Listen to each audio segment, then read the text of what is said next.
en esta computadora. Ah, ok. Bueno, mi gente, el tema que nos ocupa hoy es el de los evangelios apócrifos del Nuevo Testamento. Más de uno me dirá, pero ¿para qué vamos a ver ese tema cuando eso no está en la Biblia? Es importante porque gran parte de la piedad cristiana se fundamenta en los evangelios apócrifos. Y nosotros, con una cultura cristiana madura, estamos también en la obligación de discernir entre uno y otro. Pero antes de hablar de ellos, tendríamos que mencionar un poco algo sobre la canonicidad, que es el canon en la Biblia.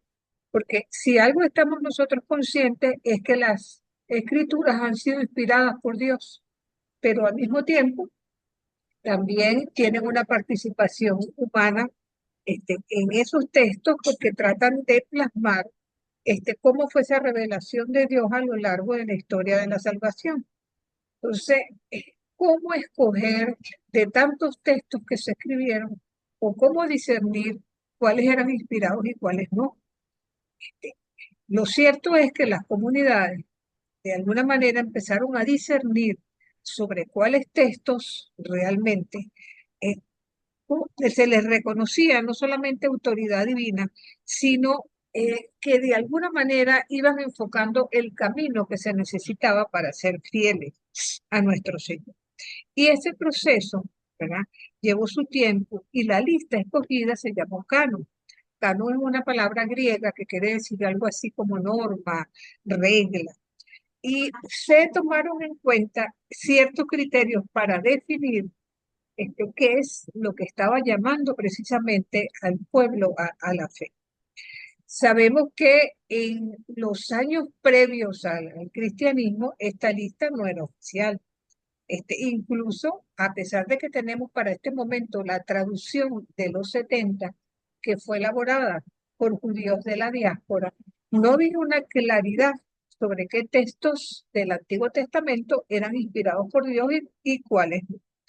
Luego de la rebelión judía y la caída de Jerusalén en el año 70, se habla de una reunión en la que los judíos de la diáspora, eh, probablemente fariseos, decidieron escoger cuál iba a ser el canon para ellos y determinaron que cualquier texto inspirado por Dios tenía que estar escrito en hebreo o en arameo, porque consideraban que esa era la lengua de Dios.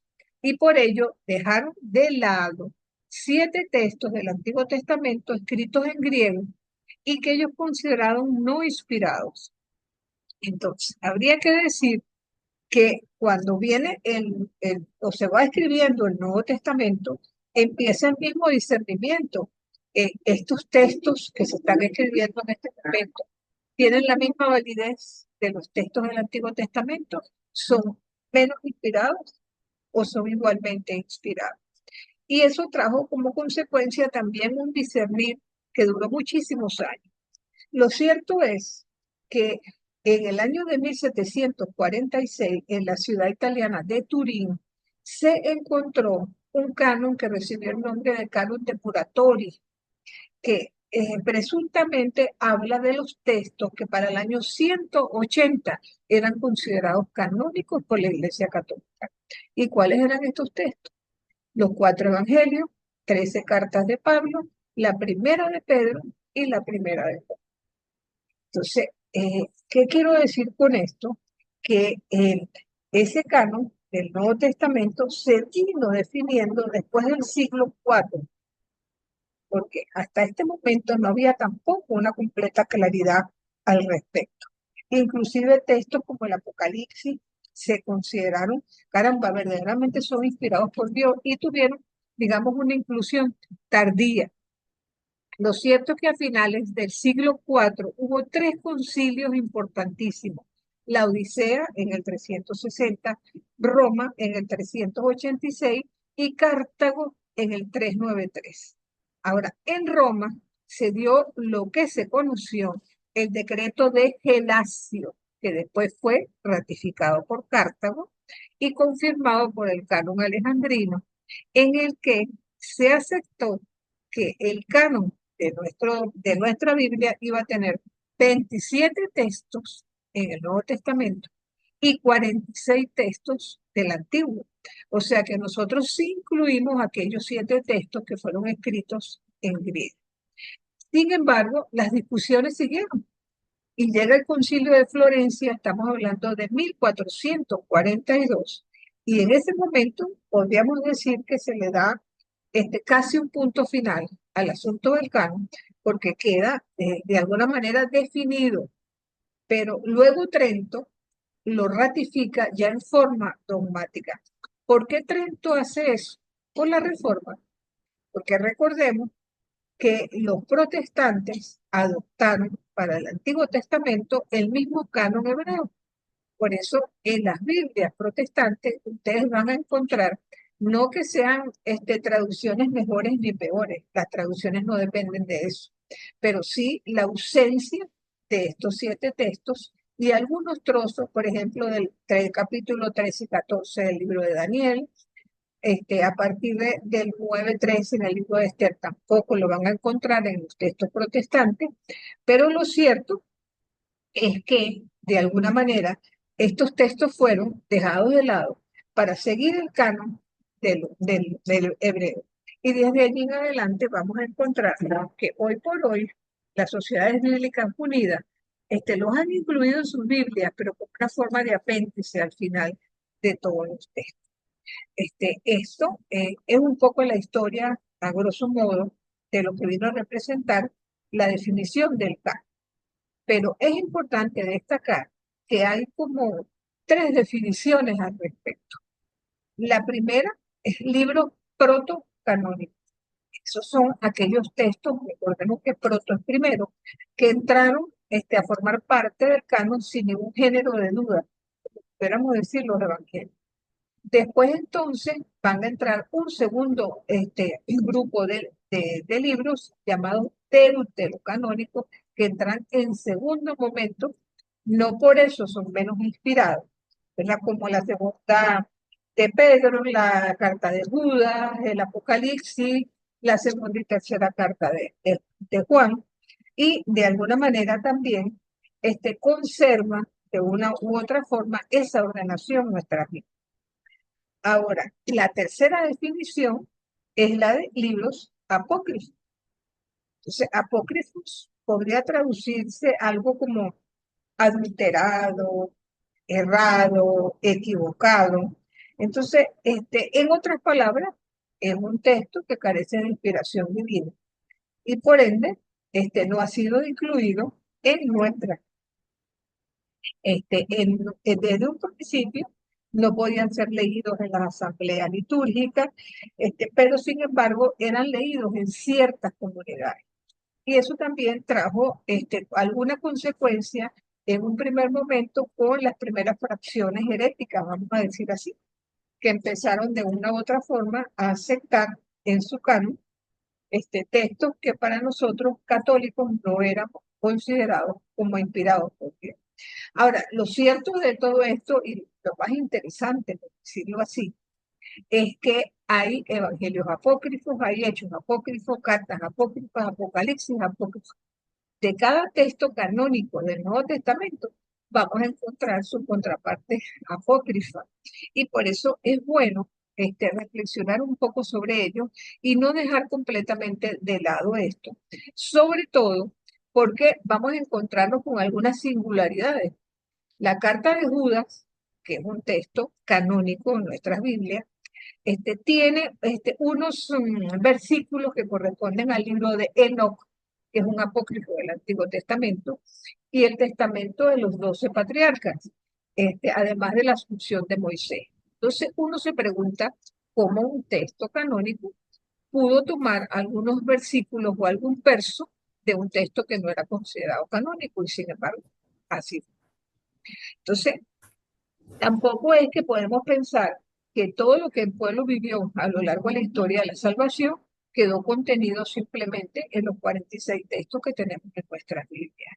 Entonces, que se hayan considerado unos sagrados y otros no, ya eso es otra cosa, ¿verdad?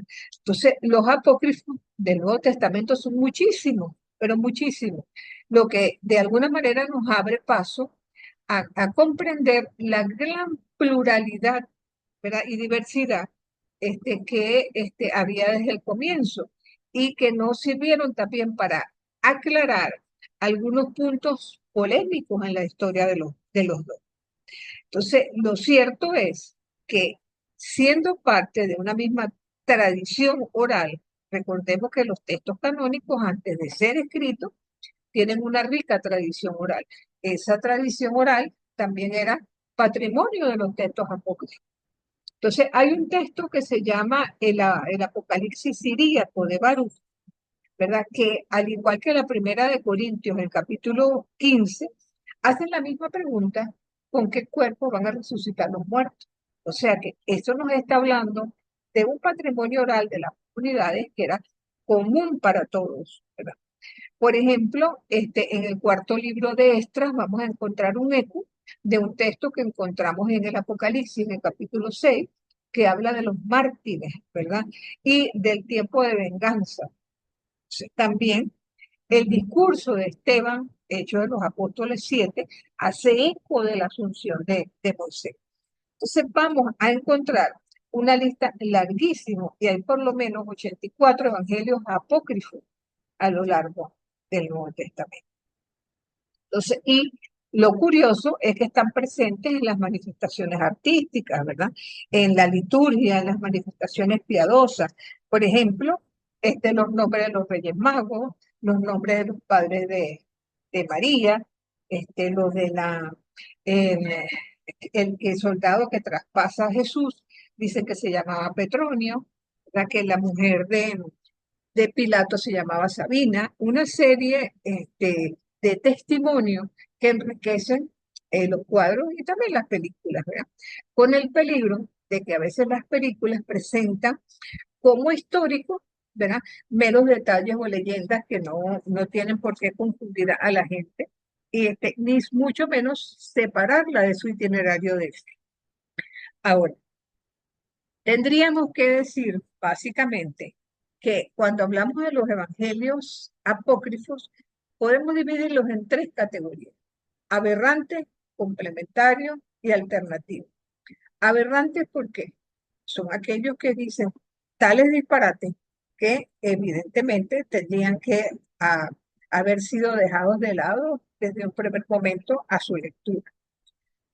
Ejemplo, el Evangelio árabe de la infancia de Jesús, que dice algo como esto, ¿no? De que Jesús jugaba con los amiguitos y no tenía menos en matarlos y después los resucitaba. Eso está muy lejano a lo que nosotros vemos en los evangelios y que se escapa profundamente de lo que es el pensamiento de Jesús. Hay otros que se consideran complementarios porque aportan algunos datos que de alguna manera tenemos lo de la mula y el buey, como les decía anteriormente, los nombres de los padres de María, detalles, algunos más pintorescos que otros, pero que de ninguna manera le hacen ningún daño al itinerario de nuestra fe. Y tenemos otros que se consideran alternativos porque de alguna manera aportan novedades.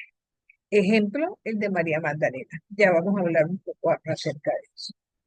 Entonces, ¿qué podemos nosotros aprender de los evangelios apócrifos? Ellos, por ejemplo, dejan de lado que María Magdalena fuese prostituta y más bien la muestran como compañera, amiga, confidente de Jesús, la verdadera gnosis y sabiduría. Entonces, María también tiene su historia contada en por lo menos 15 apócrifos, ¿verdad? Y es interesante saber que los apócrifos defienden a ultranza la virginidad de María por encima de todo. Entonces, tenemos entonces que ver en esa categoría que hay una primera etapa de evangelio fragmentario. ¿Qué quiere decir fragmentario? Que lo que hay es un pedacito, se conoce de ello, no porque el evangelio esté completo, sino porque hay trozos del mismo. Y dentro de esa categoría vamos a encontrar lo que se llama los evangelios apócrifos perdidos. ¿Por qué están perdidos? Porque nadie los tuvo nunca en sus manos. ¿Cómo conocemos de ellos? Por las lecturas de los padres de la iglesia que los comentan. Si ellos los comentan es porque en algún momento los tuvieron en sus manos, ¿verdad?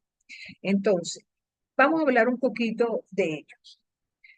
Muy por encima, porque de algunos se sabe muy poco. Primero, el Evangelio de los hebreos. Ese cree que fue de una comunidad cristiana que después del año 70 se fue hacia Petra, ¿verdad? Y la versión de los, utiliza la versión de los 70 y asume que el Espíritu Santo es la verdadera madre del Salvador. Tenemos también el Evangelio de los Nazarenos, ¿verdad? Que fue mencionado por Eusebio de Cesarea, el primer historiador de la iglesia. Y se dice que fue originalmente escrito en arameo y escrito por los cristianos de Berea.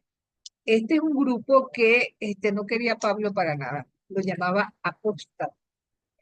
Y aparece en este evangelio la perícopa del joven rico. ¿Se acuerdan de aquel que Jesús le dice, pero ve y vende todo lo que tengas y vienes? Y el joven rico en este evangelio aparece como rascándose la cabeza como si estuviera pensando. Pero fíjense que es un evangelio de la primera mitad del siglo segundo, contemporáneo con los evangelios canónicos. Tenemos también el de los ebionitas, llamado también de los 12 apóstoles, ¿verdad? Probablemente usado también por una secta judío-cristiana y dice cosas interesantes porque habla del nacimiento virginal de María, de la genealogía de Jesús, deja de lado, si se quiere un poco, o le resta importancia a los sacrificios de la antigua alianza, ¿no? Y evidentemente está siendo reconstituido a partir de los comentarios de los padres, porque como todo evangelio apócrifo perdido, se sabe muy poco de ello. También está el de los egipcios, que tiene los comentarios de Orígenes, que habló bastante acerca de este evangelio, pero que es considerado de carácter herético y habla de un presunto diálogo entre Jesús y Salomé, de la que se deduce como una posición hostil al matrimonio y lo que es la vida sexual. Tiene es de corte gnóstico y se cree que fue escrito en Egipto precisamente. Tenemos el Evangelio de Matías, que es comentado por Orígenes y por Eusebio, pero lo consideran completamente herético. Dice una serie de conversaciones que supuestamente Matías habría tenido en privado con Jesús. Y hay una serie de otros evangelios perdidos, más desconocidos todavía en cuanto a su contenido, ¿verdad? Pero que de alguna manera el primero de la ley y los profetas es citado por San Agustín. Después habla, imagínense, uno de los cuatro rincones y quicios del mundo. Es un escrito gnóstico que de alguna manera habla de prácticas mágicas y de trato con el diablo. Imagínense ustedes. La memoria de los apóstoles son en un escrito dualista, donde de alguna manera se señala la diferencia entre el bien y el mal, y se cree que es oriundo de España, de una secta llamada de los priscilistas, ¿verdad? El del nacimiento de María, más que hablar de María, habla de Zacarías, del mutismo de Zacarías cuando quedó mudo a la voz del ángel, ¿verdad? Y relata un poco cómo fue la muerte de Zacarías. El Evangelio de Eva, de alguna manera la compara con la serpiente y es comentado por San Epifanio en varios pasajes, ¿verdad? También está una serie de apócrifos gnósticos, ¿verdad? Como el Evangelio de la Perfección, el Evangelio de Basilides, el de Apeles, pero entre todo esto quiero hacer una especial mención del Evangelio de Judas, porque apareció hace aproximadamente unos 20 años en unos descubrimientos en una biblioteca en Egipto se descubrió este Evangelio. Y ha desatado muchísimas polémicas sobre el papel de Judas en la historia del Nuevo Testamento, porque pretende afirmar que Jesús habría pedido que lo traicionase. Si eso es así, ¿dónde queda la libertad humana? O sea, sería una verdadera fatalidad tanto la muerte de Jesús como la traición de Judas. Siendo un escrito gnóstico, se cree que es del siglo segundo, aun cuando el manuscrito es del siglo sexto, ¿verdad? Entonces dice algo así como que iban a prender a Jesús, el grupo de soldados con los sumos sacerdotes, cuando se consiguen con Judas que los lleva hasta donde estaba Jesús. En otro trozo es más drástico todavía, porque es antimachista 100%, porque de alguna forma va señalando que fue la esposa de Judas quien lo obligó a traicionar a Jesús para cobrar las 30. Entonces, el texto es verdadero, pero su pensamiento de ninguna manera hubiéramos podido considerar eso de esa forma. Ahora, una cosa sí es cierta, siempre ha cuestionado Judas a lo largo de la historia, pero deberíamos preguntarnos eso que acostamos nosotros de quemar a Judas los domingos de resurrección. ¿No será que la violencia puede engendrar más violencia y un Judas puede engendrar otro Judas? A veces tendríamos que pensar más bien qué de Judas hay en cada uno de nosotros cuando traicionamos la causa del Evangelio. Y eso diríamos que es algo también a considerar. Eh, No duden en interrumpirme cuando quieran hacer cualquier comentario. Este, Dentro de estos evangelios fragmentados, hay un segundo grupo que se llama fragmentos papirásticos, ¿verdad? Con esto, lo que queremos decir es que fueron descubiertos estos papiros en Egipto, en lo que fue la biblioteca gnóstica de Nag Hammadi, y que constataron que eran trozos de evangelios, pero escritos en forma dispares, porque no están, por supuesto, en su totalidad. Y de ellos vamos a destacar, ¿verdad? Lo que se llamó el fragmento del Cairo, el fragmento de Gertón, unos papiros cortos que tenían el nombre de Estrasburgo, pero sobre todo el Evangelio de María Magdalena. Es lo que nosotros estamos mencionando antes como novedosos, ¿verdad? Porque se encontraron 6 rollos, pero faltan unos cuantos folios. Fue escrito en copto, lo cual hace pensar que fue de las comunidades del norte de África, y ella se presenta como testigo de la resurrección, dando ánimo a los discípulos, y posteriormente se coligen enfrentamientos con Pedro por cuestiones de liderazgo. Y eso tiene un dejo de ser bastante cierto. Fíjense, creo que lo hemos comentado en otras ocasiones. ¿Será posible que una mujer que fue, al igual que sus discípulos varones, compañera de Jesús, que estuvo a su lado en todo momento, en la buena y en la mala, testigo de la resurrección, se haya desaparecido después de la resurrección como que si la tierra la hubiera tragado? Entonces uno llega a preguntarse si no habrá algo de cierto en esto. Incluso hay un evangelio de Pedro que se confronta abiertamente con María Magdalena, donde dice, bueno, pero ¿acaso nosotros no somos los varones? ¿Por qué razón le va a consultar a ella y a nosotros nos va a dejar fuera? Entonces, pudiera ser. Este, y eso, evidentemente, aporta una novedad bien interesante a esos comienzos del cristianismo, en donde, una vez eclipsada la presencia de Jesús históricamente, el testimonio de las mujeres poco a poco se fue silenciado, hasta que terminó por desaparecer. Una tercera categoría de estos evangelios fragmentarios los tenemos en los agrafos. Los agrafos no son otra cosa que dichos de Jesús, pero que no se encuentran en los evangelios canónicos. Vamos a suponer la primera categoría, canónicos extraevangélicos, que nosotros encontremos en una carta paulina que Pablo hace algún comentario de que Jesús hizo o dijo tal frase, pero textualmente esa frase no está en los evangelios canónicos. O las variantes de manuscritos evangélicos. Recordemos que son muchísimos pergaminos, muchísimos códices, y que los traductores de alguna manera van escogiendo para sus traducciones el que ellos consideran que es el más correcto o el más adecuado. Y olvidando que siempre hay que darle más peso al más antiguo, en estas variantes pudiéramos encontrar diversas expresiones que no están en los evangelios canónicos.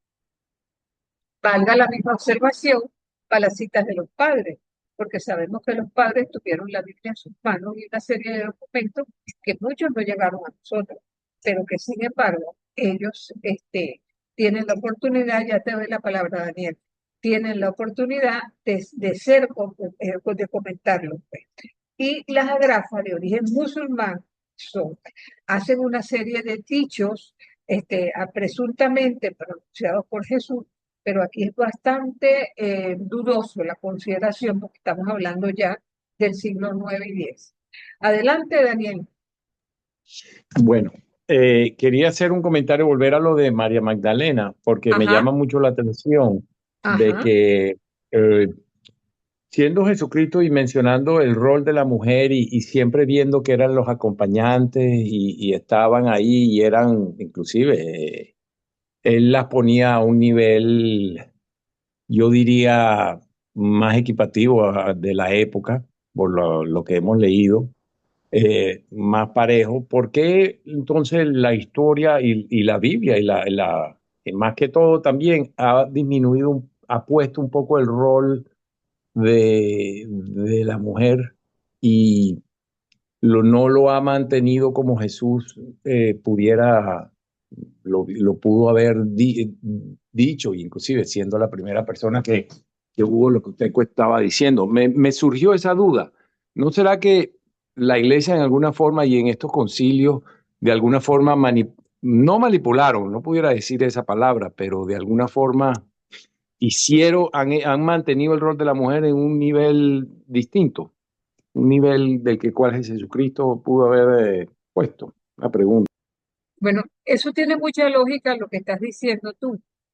No podemos olvidar que Jesús tuvo una relación igualitaria con todas aquellas discípulas que también lo siguieron. Lo leíamos cuando Lucas en los primeros versículos del capítulo 8, cuando estas mujeres también lo siguieron desde Galilea y nunca lo abandonaron. Incluso tuvieron vamos a decir, un comportamiento hasta más insigne que los discípulos varones.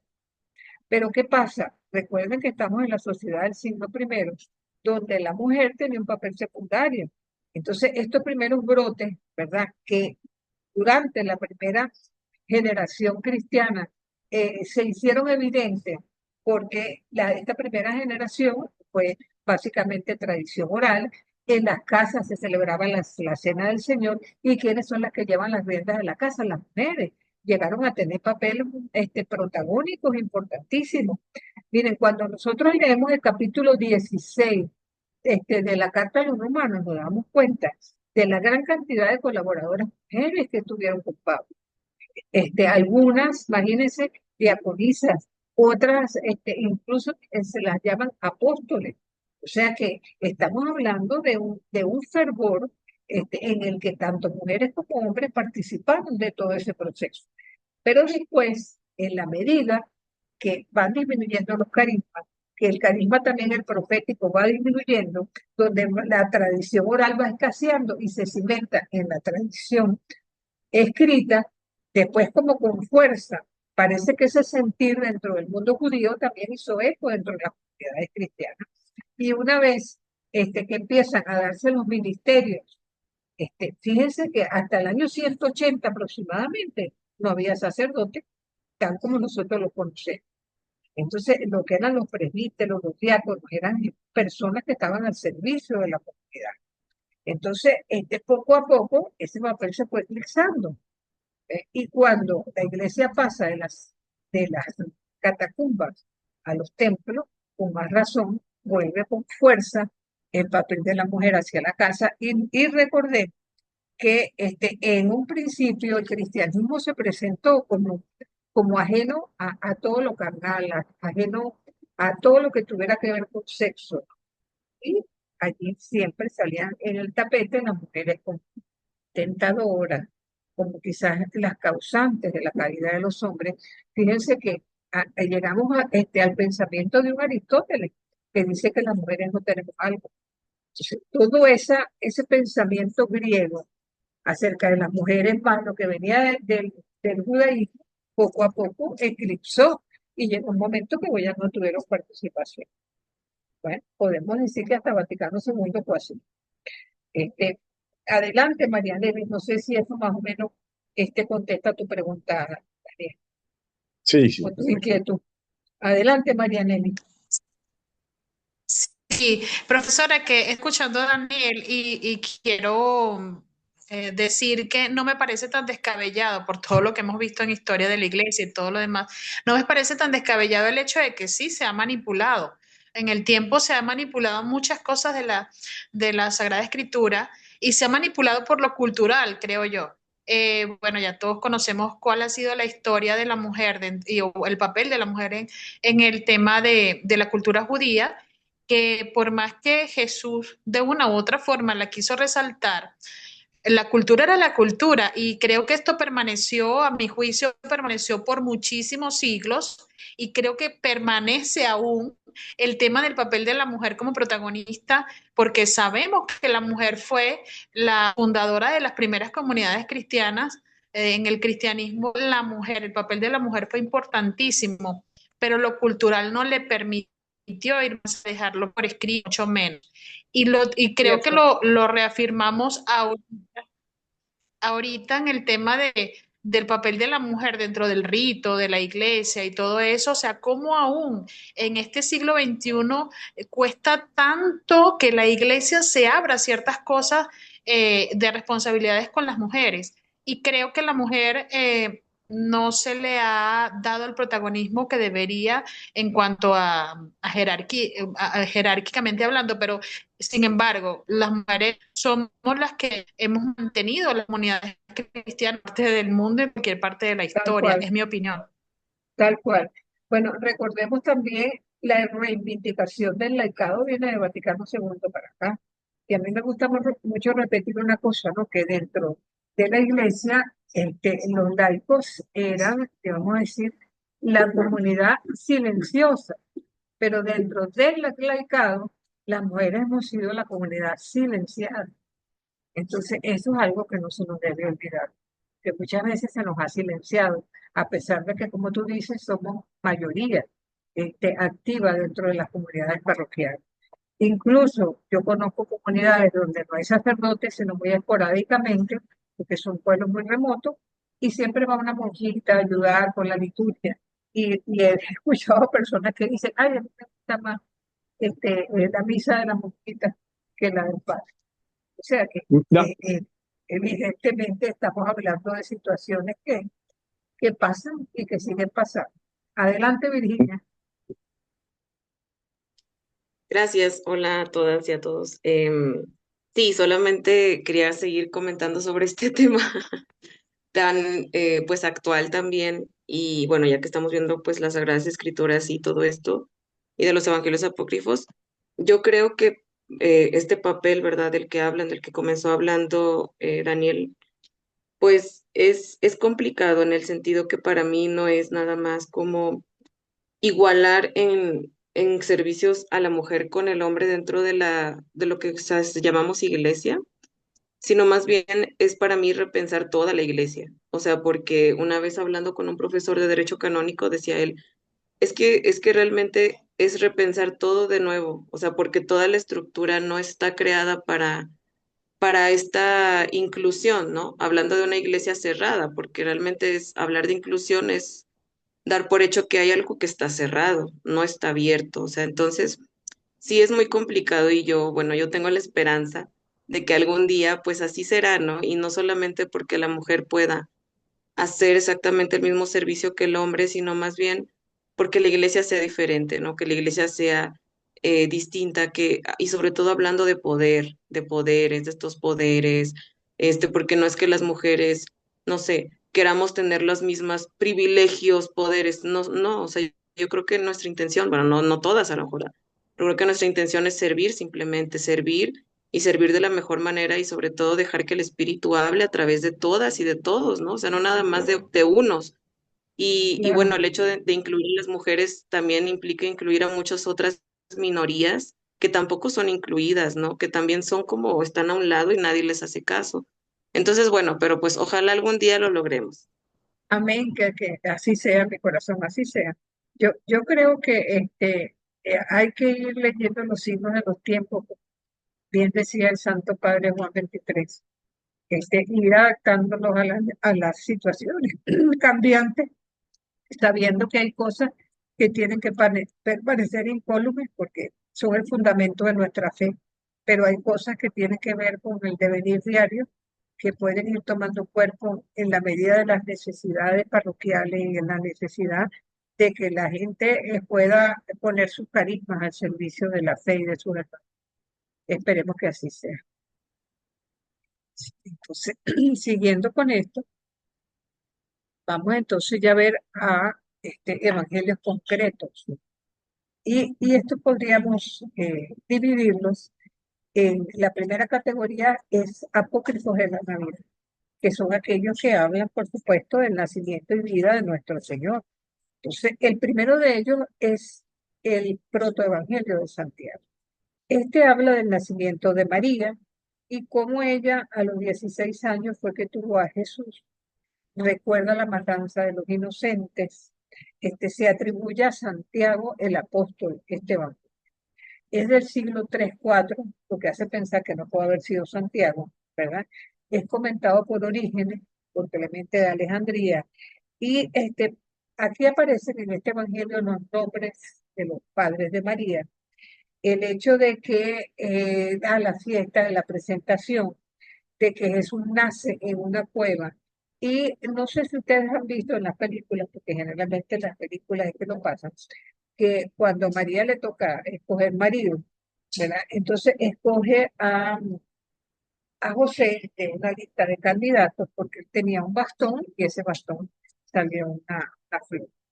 Eso lo dice este evangelio que de paso asevera que José era viudo y que los hermanos de Jesús eran precisamente hijos de José. Habla de que los padres de María eran estériles y que María tiene virginidad perpetua. Entonces, este fue un evangelio que fue escrito en Egipto. Tenemos posteriormente el evangelio del pseudo Mateo. Habla también un poco de la infancia de nuestro Señor Jesucristo. Tiene muchísimos préstamos del anterior del evangelio de Santiago. Habla también del asno y el buey que vemos en nuestro pesebre, ¿verdad? Y también comenta que entre José y María, luego del nacimiento de Jesús, se da una vida prácticamente monacal entre ambos. Pero tiene un lenguaje, el lenguaje que utiliza es bastante bárbaro, por decirlo así, y ya pertenece como al siglo VI. También está el libro de la infancia del Salvador, que tiene su contenido tomado del pseudo Mateo. Y a diferencia del anterior, también es tardío del siglo IX, pero está escrito en un lenguaje bastante fluido y bastante elegante. Entonces, dicho esto, entramos en lo que son los apócrifos de la infancia, ¿verdad? El primero de ellos es el pseudo Tomás. Habla de que Jesús es el Hijo de Dios, que se va revelando a lo largo de su niñez como un niño completamente mal, que va creciendo, llenándose de sabiduría y que fue educado como cualquier niño normal. Tenemos el Evangelio árabe de la infancia, se los menciono junto con el armenio de la infancia, porque esos son de los que consideramos aberrantes, porque hacen una serie de aseveraciones. Primero, los evangelios canónicos insisten mucho en destacar que el Jesús hombre tuvo que ir a lo largo de su vida en un proceso de discernimiento para saber qué es lo que Dios quería para él en su vida. Y ese proceso se va dando en la medida que se va viviendo. Estos evangelios, por el contrario, hacen entender como que Jesús desde niño sabía quién era él y qué es lo que a qué había venido. Entonces, afirmar esto es dejar un poco en duda el hecho de la parte de la parte humana de Jesús, que como bien sabemos el dogma nos regala que es 50 y 50, tanto es Dios como verdadero. Entonces, eso de que él pueda, de alguna manera, coger un pajarito por el cuello y ahorcarlo y resucitarlo, o jugar con un amiguito y también lo mismo, eso habla de algo completamente desmesurado que de ninguna manera puede ser creíble para quienes tenemos la fe en Jesucristo.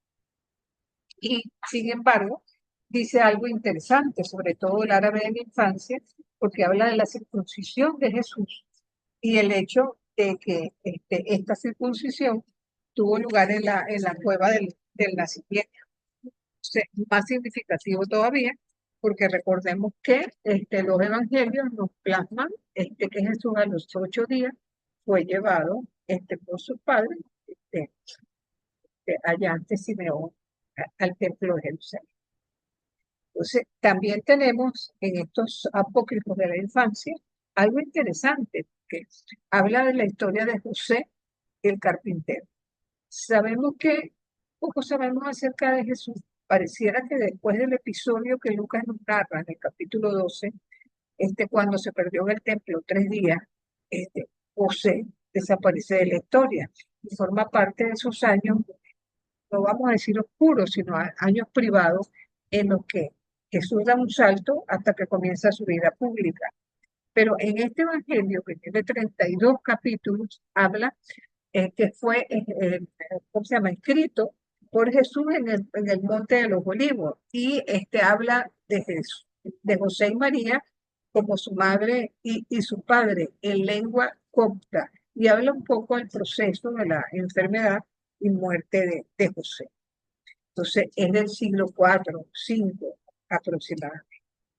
Y como les digo, el evangelio armenio, al igual que el del árabe, fue dejado de lado por aberrante y sin embargo tiene un dato importante, bueno, no importante, interesante diría yo, que los reyes magos eran en número de 3 y eran venidos de Persia, de la India y de Arabia, como para expresar que desde todo el mundo conocido. Pero también vamos a encontrarnos con que hay apócrifos de la pasión y resurrección. Y aquí nos vamos a detener un poco porque esto es bien, pero bien interesante. Fíjense que se le denomina el Evangelio de Nicodemo y tiene dos grandes partes: las actas de Pilato y el descenso de Jesús a los infiernos. Las actas de Pilato están formadas por una serie de documentos interesantes.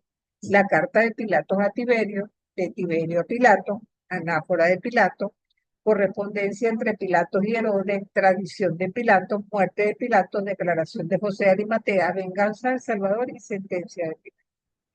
O sea, estos son documentos, incluso son apócrifos, pero son documentos históricos que existen completos, ¿verdad?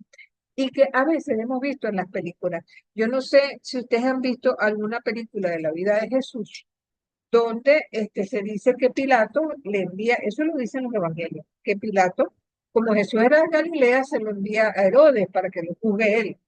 Pero en los apócrifos aparece que Herodes espera un milagro de Jesús y entonces mata a un soldado a espada para que Jesús lo resucite, ¿no? Cosa que evidentemente es absurda completamente, pero eso no aparece en los evangelios canónicos. Por otra parte, hay cosas bien interesantes como esto del descenso de Jesús a los infiernos. ¿En qué parte de los evangelios está eso? ¿Tienen memoria ustedes de dónde aparece?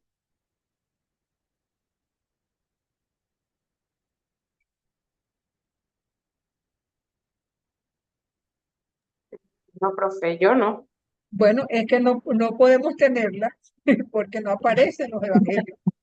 No, Pero fíjense que acaso no aparece en nuestro credo. En el credo diocesano. Exactamente. Entonces fíjense cómo hasta una expresión de los apócrifos aparece en nuestro credo. En el credo de los apóstoles, en el credo que vinieron de Nicea, de Constantinopla. Entonces, Por eso les digo, de repente uno se sorprende, ¿no? Porque mucha gente lee esto y dice, no, eso tiene que aparecer en la Biblia, no, no aparece en la Biblia, pero en el credo sí. Entonces, es tomado de los apócrifos para que lo sepamos entonces. También vamos a encontrar el Evangelio de Pedro, siglo 9-10, bastante tardío, escrito en griego, aunque su origen habría que situarlo quizás hacia el 150 después de Cristo. Entonces habla de la resurrección de Jesús en presencia de las autoridades judías y soldados romanos. Entonces dice, ¿no? Que, bueno, tiene una cosa interesante porque él trata de cargar la culpa, este evangelio, a los judíos y quitar un poco o eximir un poco a Pilato de cualquier culpa. Pero imagínense que dice que entre todos ven salir la piedra que se mueve en el sepulcro, sale Jesús caminando, salen dos ángeles atrás y detrás de los dos ángeles una cruz, dando saltico caminando detrás de él. Sí, con un comentario como este podemos entender, ¿verdad?, que no pueda ser considerado un evangelio canónico, unas expresiones como estas que estamos citando. También está el Evangelio de Bartolomé, ¿verdad? Habla de un diálogo entre Jesús resucitado y Bartolomé, donde él hace muchísimas preguntas, tanto a Jesús como a su madre, y sobre todo su preocupación en el descenso hacia el Sheol y cómo Abraham y todos los santos iban a salir de ese Sheol, ¿verdad? Hasta el seno de Abraham. O sea, ya en un momento que la creencia en una vida más allá de esta está claro para las comunidades cristianas y podemos, ¿cómo se llama? Ver cómo hay una pluralidad de pensamiento para este momento que, como les digo, no hay claridad sobre cuáles son los textos que forman parte del canon y cuáles no. Entonces, además de esto, vamos a encontrar una serie de apócrifos asuncionistas, ¿verdad?, que hablan de la asunción. El primero de ellos es el de Juan Evangelista, que señala a Belén como el lugar donde ocurrió la ascensión de Nuestra Señora. Entonces, y de alguna manera, esto tiene una cosa bien simpática, ¿no? Porque dice que María tenía miedo de morir, no le fueran a robar el cadáver y que fuera profanado su cadáver por los judíos después de su muerte. Entonces, se insiste en que la partida de María fue un día domingo.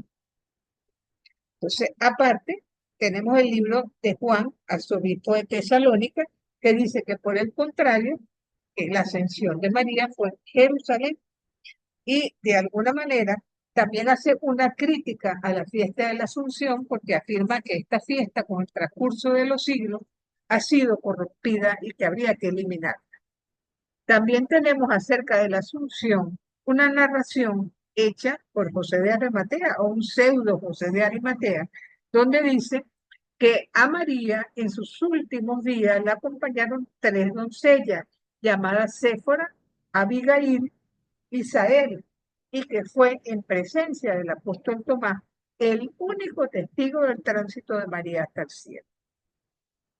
El tránsito de María del Pseudo-Milito de Tardes también es semejante al anterior, al de Arimatea, presentando como muchísimos puntos en común, lo cual habla de un origen parecido. También tenemos las cartas del Señor. Eso es la correspondencia, en primer término, entre Jesús y Abgaro. Habría que decir que Abgaro fue un rey de Siria que gobernó entre el año 4 y 50 después de nuestra era. Él estaba muy enfermo y manda un emisario a pedirle a Jesús que lo cure, ¿verdad?, ante la imposibilidad de llegar allá hasta donde Jesús. Pero Jesús le manda a decir que en este momento no puede, pero que cuando él haya ascendido al Padre, él le va a mandar a un discípulo para que lo cure. Entonces, uno se pregunta, ¿no?, hasta qué punto podía Jesús haber dado una respuesta de ese tipo cuando hizo tantos milagros curando hasta desde lejos. Pero así están las cosas. Y la carta del domingo tiene que ver con un discurso acerca de la escogencia del día domingo como día del Señor, precisamente porque fue el domingo que el Señor resucitó. Ahora, conjuntamente con el Evangelio de María Magdalena, aparecieron también en la Camarín una serie de apócrifos gnósticos, donde evidentemente el más importante es el Evangelio de Tomás. Entonces, este Evangelio tiene 114 dichos, se parece muchísimo en su aspecto a la fuente Q, porque se trata de dichos dispersos, algunos a veces no tienen relación de continuidad entre uno y otro, pero afirma que Jesús fue un niño que tuvo que dejarse educar como un niño cualquiera, pero tiene varios puntos que le hacen a uno entender por qué fue dejado fuera. Recuerden que los evangelios predican el amor a los enemigos, de que pongan la otra mejilla. ¿Ve? En cambio, dice que no, a los enemigos ni agua. O sea, hay que darle amor es a los amigos. ¿Verdad? No hace referencia a la muerte y resurrección de Jesús, ¿verdad? Y recordemos que así como en el Evangelio de Juan, el verbo se hace carne, para Tomás, por 87 veces menciona lo malo de la carne, relativiza, si se quiere, al Dios creador. La práctica de la caridad, critica a la iglesia oficial, motivo por el cual incluso este evangelio va a ser perseguido, ¿no? Pero ayuda a descubrir esos rostros diversos del cristianismo durante el siglo primero y segundo.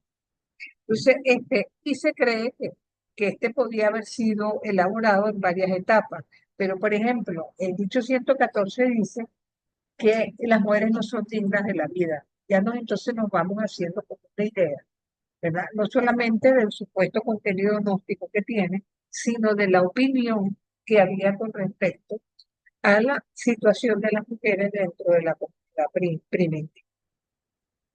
También tenemos el Evangelio de Felipe.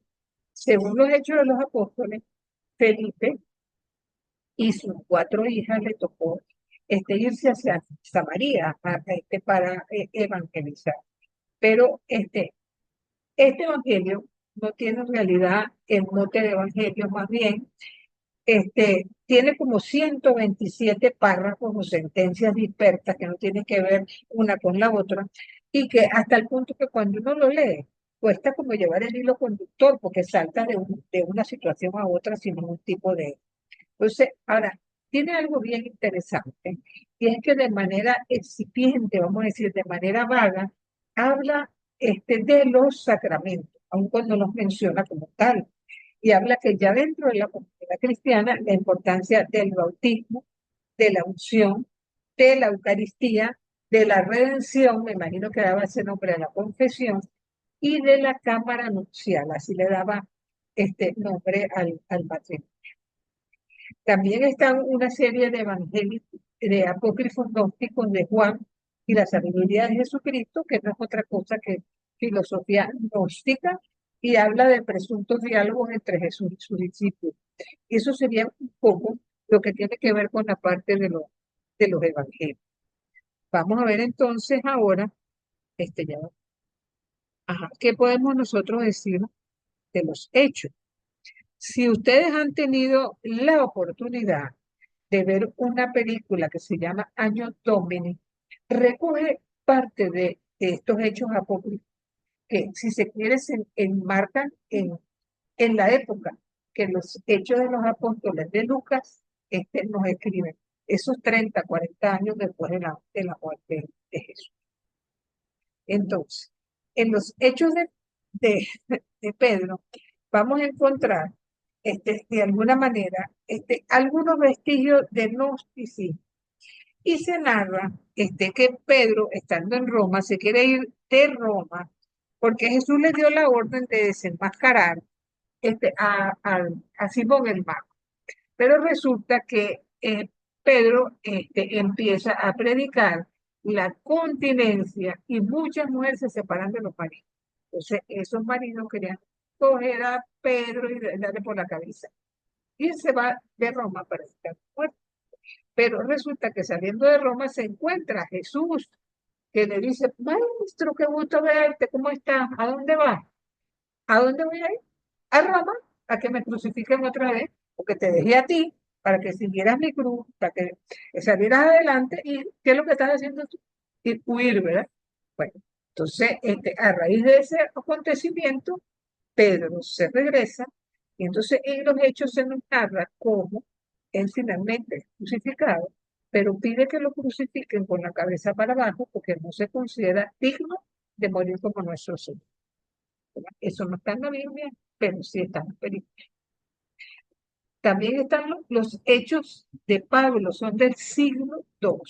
¿Y cuál es la finalidad? Ensalzar la figura de Pablo por encima de todo, y que esta figura, de alguna manera, habla de que finalmente muere, porque gracias a su discurso, mucha gente de la casa de Nerón se convierte y eso le causa la muerte. También en este texto dice que muere como ciudadano romano, ya no en la cruz, sino que le cortan la cabeza.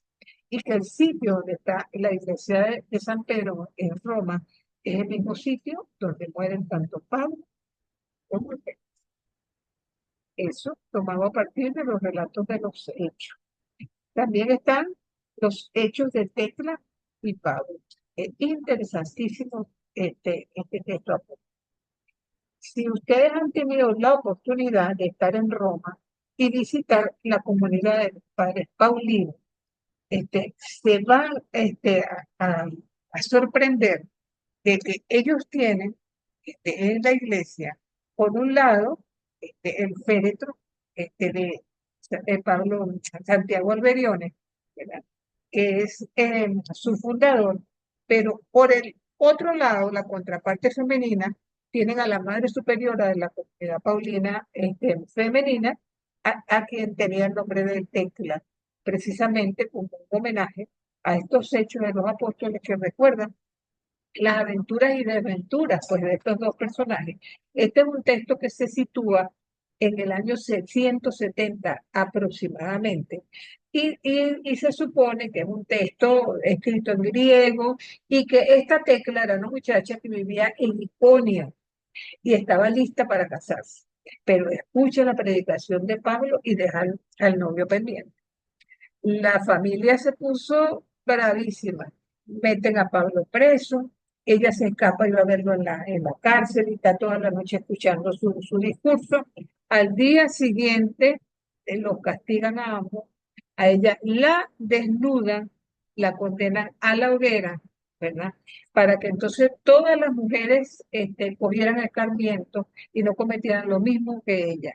Pero da la casualidad que ella atada a la estaca y con la candela prendida, la candela no le hizo absolutamente nada, y más bien llegó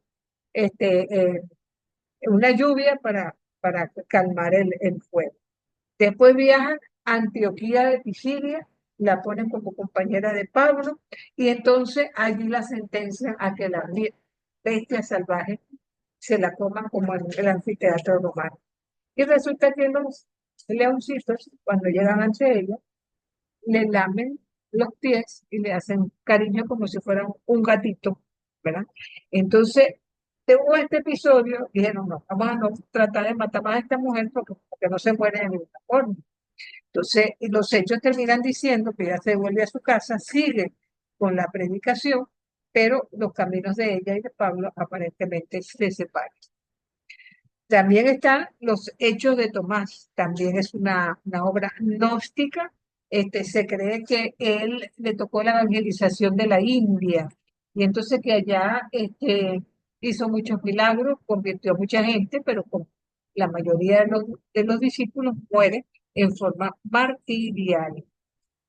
Entonces, también está los hechos de Bernabé. Recordemos que Bernabé acompañó a Pablo en su primero y segundo viaje misionero, y fue él quien lo integró a la comunidad cristiana, que evidentemente luego de perseguir cristianos le tenían miedo. Y gracias a Bernabé fue aceptado dentro de la comunidad cristiana. Pues se cree que él le tocó la misión en Chipre, pero también allí fue desollado vivo y quemado, murió de forma bastante cruenta Bernabé. Después están los Hechos de Juan, donde narran una serie de sermones, de milagros e incluso la muerte de Juan.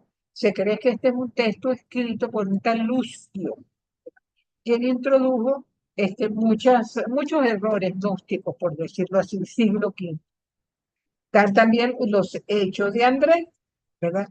Esto es un texto que destaca la veneración por la cruz, por encima de todo, el carácter salvífico de quienes son capaces de afectar a Jesús, ¿verdad? Y en esta obra, Andrés es encarcelado por un tal Patrias, pero que se convierte, gracias a él, al cristianismo posteriormente, y es crucificado, flagelado, y por supuesto, muere en la misma forma. También, no duden en interrumpirme si quieren comentar cualquier cosa, por favor. Tenemos también cartas apócrifas y se habla de que hay a cartas de los apóstoles, diversas epístolas que han sido de alguna manera vinculadas a los discípulos directos de Jesús, y que de alguna manera donde se habla de la segunda venida de Jesús, del juicio final. Pero vamos a destacar las cartas de Pablo a Séneca. Se cree que el número de 14 serían 6 de Pablo, 8 de Séneca. Una supuesta correspondencia, pero imagínense, no se disponen sino copias sino del siglo X en adelante. Y sabemos que estos autores alcanzaron como mucha popularidad durante la Edad Media, ¿no? Y se llegó a decir incluso que Séneca se había convertido al cristianismo por el trato con Pablo. Lo cierto es que leyendo esas cartas, que están escritas en forma muy vulgar, con un lenguaje bastante soez, cuesta pensar que hayan salido ni de la pluma de Séneca ni de la de Pablo. Por eso se cree que estas cartas, aun cuando se atribuye a estos personajes, no hayan sido escritas precisamente por ellos. También hay una presunta carta de Pablo a la Odisea. ¿Tendrán ustedes por casualidad la Biblia ahí para que me lean Colosenses 4:16, por favor?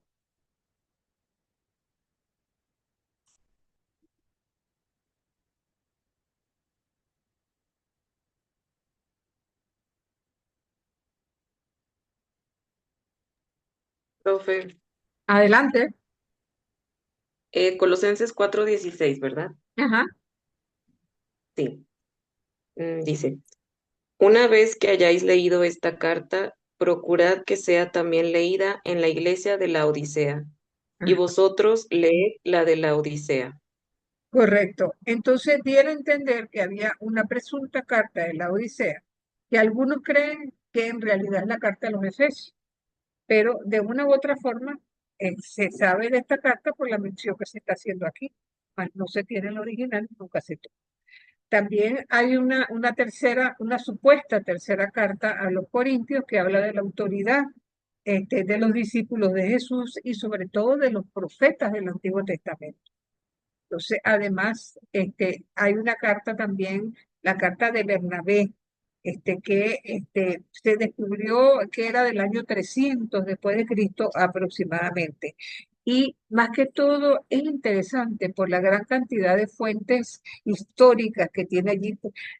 Tiene posturas divergentes sobre la inmortalidad, sobre la resurrección, sobre el tema escatológico y cómo para hacer un trabajo de esa carta es bien interesante porque tiene cosas como para discutir teológicamente incluso en nuestra época. Entonces, dicho esto, pasemos a los apocalipsis. También vamos a tener el Apocalipsis de Santiago, llamado también Apocalipsis o Revelación de Jacob. También apareció en la biblioteca egipcia de Nag Hammadi, ¿verdad? Y fíjense que estas cosas, Dios mío, contiene como una serie de contraseñas que Jesús le dio a Santiago como para poder entrar al cielo. O sea, si quieres ir al cielo, necesitas la contraseña, así nomás no puedes. Ya esto causa, si se quiere, este, pues, resulta jocoso, pues, por decirlo de alguna manera. Que bueno, yo creo que la única contraseña que nosotros podemos tener es el amor a Dios, a los hermanos y un buen comportamiento en esta vida en la medida que podamos. Que esa es la mejor contraseña para llegar hasta allá. Pero esto es lo que dice el Apocalipsis. También tenemos el Apocalipsis de Juan, que no es el canónico que está en nuestras Biblias, sino contiene una serie de enseñanzas gnósticas del siglo segundo. Escribe sobre una aparición privada de Jesús al apóstol Juan, que le dijo la manera como él iba a ascender al cielo, o sea, forma parte de una serie de colección de papiros coptos. También está el Apocalipsis de Esteban. Este tiene más cosas notorias. Sabemos que Esteban, ¿verdad? Fue el primer mártir de la iglesia cristiana, que de alguna u otra forma sabemos que se marcó, digamos, la pauta de todos los martirios que vinieron después.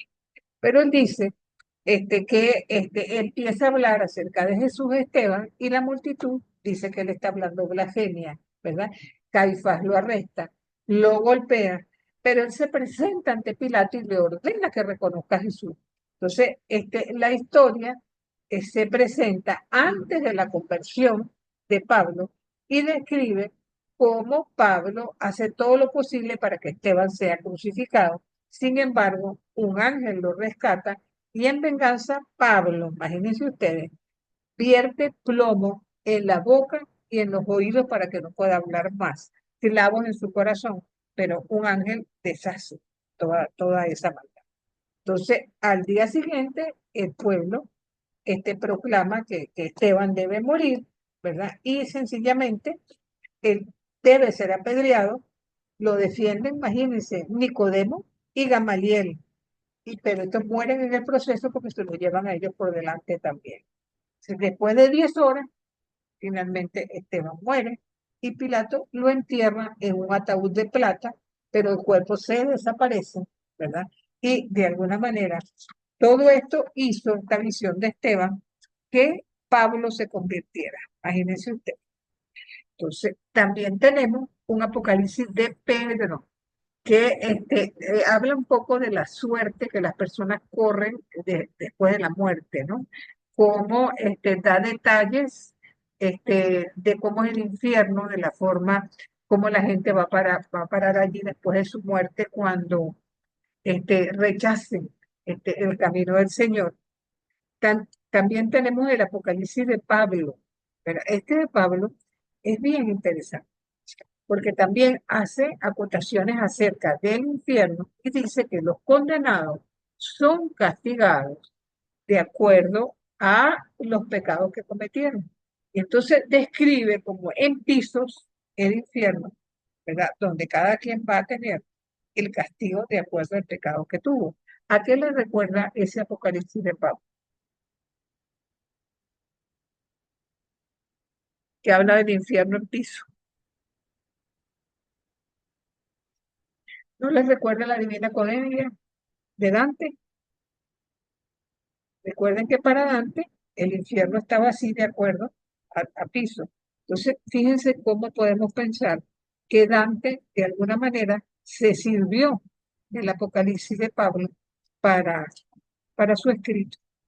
Entonces, Pablo dice además, en el cielo, ¿verdad? Puede contemplar a la Virgen María y a la mayor parte de los santos del Antiguo Testamento. Así lo dice este Apocalipsis. Tenemos también el Apocalipsis de María, ¿verdad? Esos son del siglo IV, del siglo V, donde se dijo que María a los 3 días de muerta iba a subir y ascender al cielo y que el ángel Gabriel, al momento de la ascensión, levanta las puertas de la tumba de María y ella sale y asciende al cielo en una nube. Ahora, ¿qué es lo interesante también con respecto a María y los apócrifos?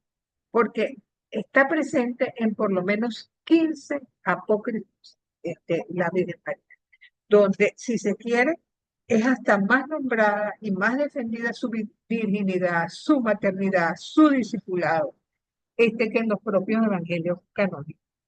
Entonces, el hecho de que la Virgen es presentada con una palma en la mano, con unas ropas, cómo se fue presentada el día de su muerte, cómo ella fue consagrada, no solamente como Madre de Dios, sino como discípula insigne. Entonces, aquí una cosa bien curiosa. ¿De dónde creen ustedes que salen las letanías? De aquí, de los apócrifos de María. Las letanías que rezamos en nuestro rosario. Casa de Oro, Puerta de Alianza, Estrella de la Mañana. Todo eso está tomado en los evangelios. De estos 15 apócrifos de María que estamos nosotros haciendo mención. Incluso les mencionaba antes los nombres de los padres de María, la visita de los magos, el parto en el pesebre. Miren, la devoción a María es más apócrifa que canónica, con eso les digo todo. Y lo cierto es que ella jugó un papel importantísimo en la primitiva evangelización en el cristianismo naciente. Y todo, aparentemente, según los apócrifos, presenciaron su muerte. Ella no fue cualquier mujer, fue la madre de nuestro Salvador. Y es una lástima que la iglesia haya insistido tanto en su virginidad y maternidad en detrimento de su apostolado, porque ella se convirtió en ejemplo de lo que tenía que ser una mujer, la virgen, y no en un apóstol y una discípula en sí. Eso, yo creo que también es una lección para cada uno de nosotros. Con esto, le cedo la palabra porque ya el tema de los apócrifos queda agotado con estas últimas palabras. Bueno, déjeme hacer mi comentario antes para continuar y no se me vaya con el tema Ah, de las mujeres y más ahora escuchando los apócrifos de María. adelante, Me Daniel. sorprende, a mí me sorprende que a través de todos estos años en mi caminar y en mi conversión, ya son unos poquitos, yo estoy comenzando, yo tengo como 12, 13 años en esta conversión. Me sorprende el enamoramiento de la mujer a Jesucristo. No es el mismo que yo veo el hombre que siente y de alguna forma es como que más machista, pero lo que yo he presenciado en estos años dentro de la iglesia, de distintos grupos, en ministerio, ese enamoramiento tan grande que la mujer tiene hacia Jesucristo. Y es algo que yo de una forma u otra, y no sé por qué, y viendo estas clases, y más escuchándola ahora a usted, yo digo, ¿por qué en las escrituras, y ahora me doy cuenta un poquito más, que en las escrituras, obviamente por el sentimiento machista, o no sé cómo decirlo, o de alguna forma, como lo dije anteriormente, la manipulación que han habido con los escritos, me sorprende más que la iglesia no haya avanzado a los tiempos? Es un comentario que yo sé que algunas hermanas y aquí en este grupo y en otras clases lo hemos hablado, pero ese enamoramiento que la mujer tiene a Jesucristo no lo tenemos nosotros, los hombres. Yo creo que es algo que las mujeres nacieron para amar y para procrear, obviamente, el hombre no. Y por más que queramos cambiar y no queramos cambiar, pienso que la iglesia de alguna forma, aunque ya están escritos los libros y tiene que de alguna forma buscar algún cambio. Ese es mi aporte que yo quiero dar escuchando esto. Tienes toda la razón, Daniel. Y fíjate tú, es cierto lo que dices acerca de nuestra iglesia. Yo he tenido la percepción cuando, cuando miro un poco el papel de nosotras las mujeres en la iglesia, que hay como tres prototipos, ¿verdad? La mujer que es cuasi santa, que tiene que ser como María, bien sea que se dedique a la vida religiosa o a la vida laical, pero tiene que ser una mujer de la que nadie tenga nada que decir, que es una mujer piadosa, correcta, moral, etcétera. Por el otro lado, en las que son casi Eva, que son consideradas como fuente de pecado, ¿verdad? Y en la posición intermedia está ocupada por muchas de las mujeres que estamos en la iglesia y que lejos de ocupar una posición de servicio, toman una posición servil, ¿ok? Porque las mujeres en la iglesia podemos limpiar barreras de la sacristía, podemos limpiar y lavar la mesa del mantel para la celebración eucarística, eso no se nos quita nada. Pero estar muchas veces, yo no lo veo en las parroquias, que las mujeres están como esperando que el padre le diga lo que tienen que hacer, en vez de, gracias a su carisma y gracias a todos los dotes que pueda tener, buscar una posición de servicio que sea de alimento para la comunidad. Y a veces uno percibe que no es así. Entonces, yo creo que también eso depende de nosotras las mujeres. Tampoco podemos echarle la culpa a los hombres ni a la iglesia 100%, aun cuando estamos conscientes de que la iglesia nos ha dejado un poquito de lado. Incluso yo leí por allí un libro bastante bueno de una autora alemana llamada Uta Ronke-Heimer, que ella, el título de su libro es Iglesia, último bastión del machismo. Algo de eso todavía persiste, pero estamos en la obligación nosotros de abrir camino para las generaciones que vienen. Por lo menos creo que es así. Adelante, Lisbeth. Buenas tardes. Sigo Bueno, con el tema también de la mujer en la iglesia, que ya bastante profesora se adelantó lo que yo iba a decir, que sí, es vernos a veces, si es la religiosa con esa posición de servir, esperar, sí, y nosotras tenemos muchas capacidades. Y siento que aún el sínodo actual, el último, faltó más presencia de la mujer, porque nosotras sí se incluyó. Pero sí veo que desde Jesús Él nos está dando una inclusión dentro de la iglesia, el seguir el machismo, el seguir ciertas posiciones de a veces del mismo sacerdote. Yo decía, ¿será que es idea mía o qué? Pero yo siento esta sociedad machista, yo como religiosa. Entonces a claro, veces como más creído, entonces bueno, y uno también dice, no, pero yo como mujer, si no es por nosotros, hay muchas obras que nosotros los religiosos, las mujeres sostenemos. Y no es simplemente, yo estoy de acuerdo también, yo amo servir un mantel, servir el altar, es conocer un vaso sagrado, todo, pero sí, claro, son pocos en cuanto al sexo masculino, los hombres que aceptan o no, y, y que no nos atropellan, sino que están con uno, pero sí siento que es eso, que sigue el machismo, sigue, que hay que abrirse más en la iglesia. Hay que abrirnos más.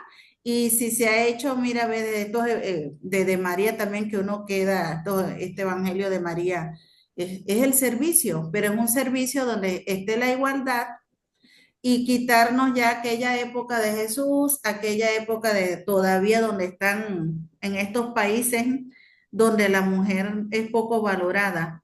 Hace días decía un sacerdote, nosotros celebrábamos el día de la presentación, que ya él entendía por qué muchas religiosas crearon escuelas solo para niñas, para la mujer, porque es para dignificar nuestra dignidad.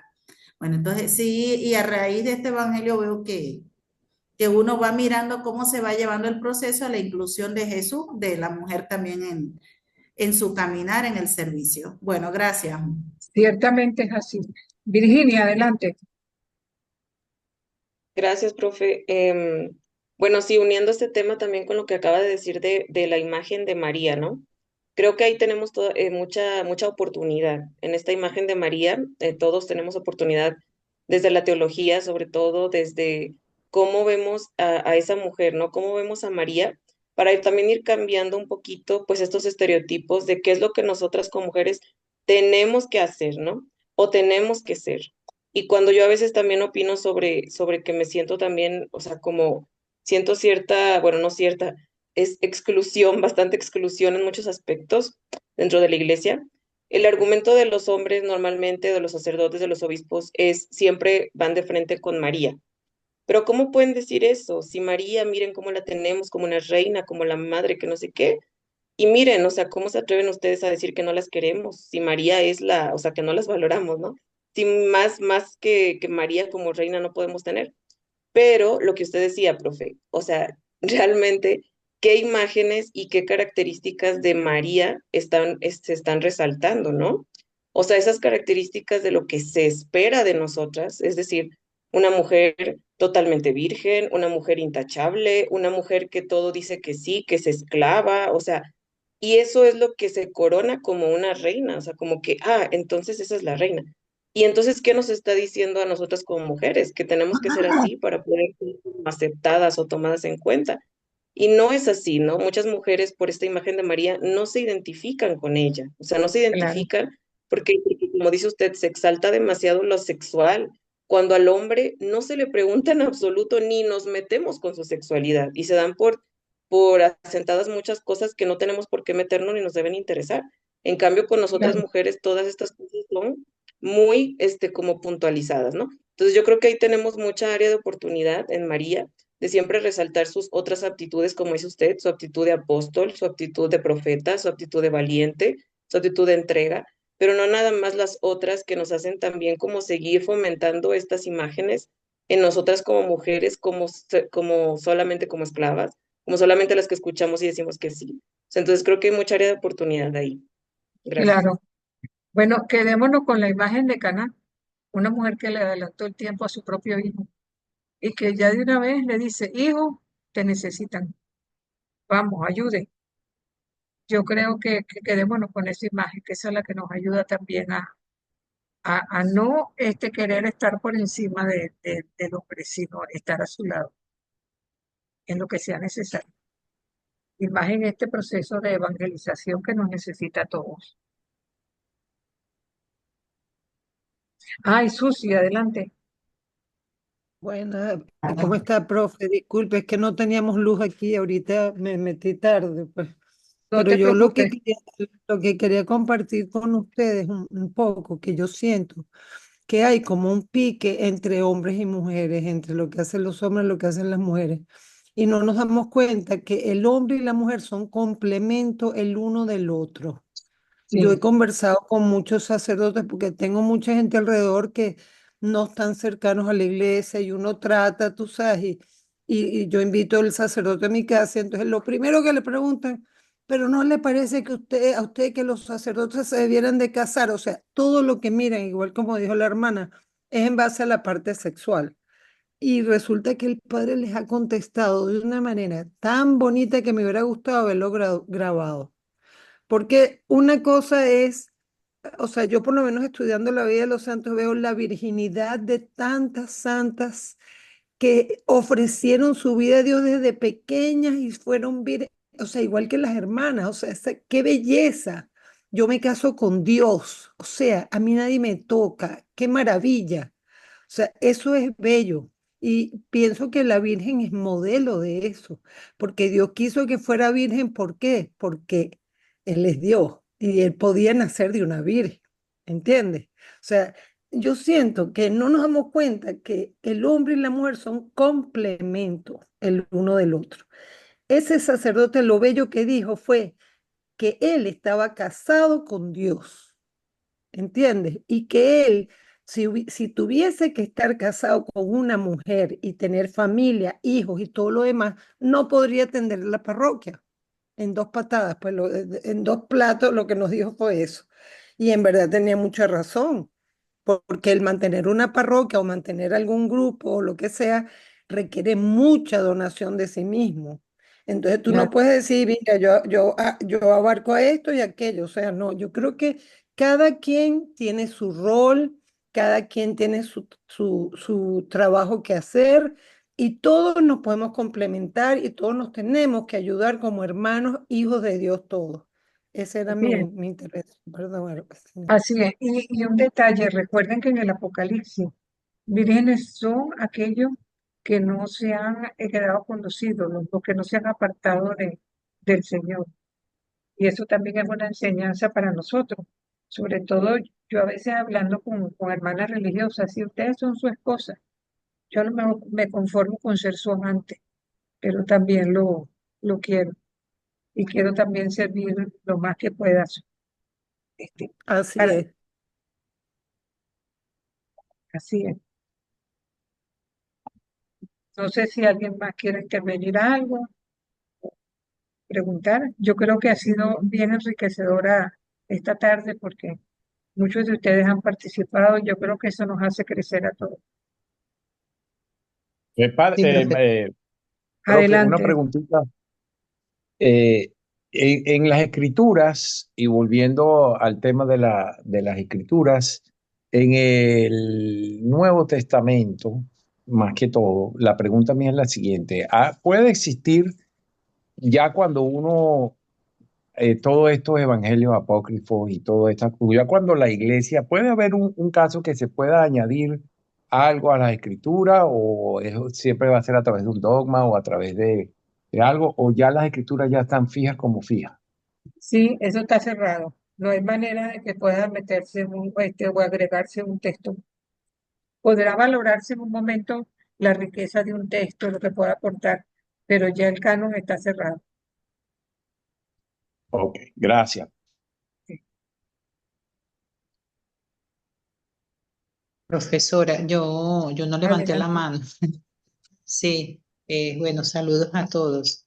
Sí, sí, de verdad que llama la atención toda esta clase que usted ha impartido el día de hoy y creo, ¿no? Que hasta mis compañeros se sorprendieron al momento que usted comentó este, sobre que Jesús descendió a los infiernos y nos quedamos, creo que nos quedamos todos pensativos porque sí, lo decíamos en el credo y sabía que estaba en nuestra mente, en nuestro corazón, pero creo que buscamos en nuestra cabeza en qué parte de la Biblia lo habíamos leído. Y de verdad eso me sorprendió muchísimo y otra de las cosas pues que lo confieso aquí, aunque soy consagrada, que hay muchas cosas que uno conoce, ¿no? Pero no todo se lo sabe. Como se dice, el conocimiento es hasta la muerte. Y fue sobre las letanías, ¿no? Los apócrifos de María, como de allí es que salen esas letanías y que son un poco canónicas. Es maravilloso, de verdad. Pues cada clase es una riqueza. Muchas gracias. A la orden. Mira, entonces, ¿qué es lo que nos dice esto y qué es lo que nos muestra? Que debemos tomar la Biblia es nuestra palabra en la que Dios nos va transmitiendo día a día, ayudándonos, impulsándonos a abrir un camino de ser cada vez mejores y estar en una continua conversión. Pero eso no quiere decir que no podamos en un momento dado tomar de los apócrifos lo que sea, lo que sustente nuestra fe y dejar de lado todo aquello que consideremos que nos aleja del camino del Señor. Adelante, Francisco. Buenas tardes. No, yo quería comenzar que me parece que como a Daniel preguntaba si estaba cerrado el canon, evidentemente no lo está aparentemente, ¿no? Pero lo que yo creo que es importante no es buscar un nuevo canon, yo creo que es, por lo menos desde mi punto de vista, es reinterpretar el canon a las circunstancias de hoy. Ese canon fue escrito hace muchos años, incluso muchas veces, muchísimo tiempo después de la vida de Jesús, y tiene, pues, creo yo, connotaciones del momento en cuanto a la incapacidad de la persona que lo escribe, a la forma que lo escribe, en el momento que lo escribe y para quién lo escribe, ¿no? Creo que es importantísimo tener como base todo esto, pero no se puede, desde el punto de vista, interpretar literalmente.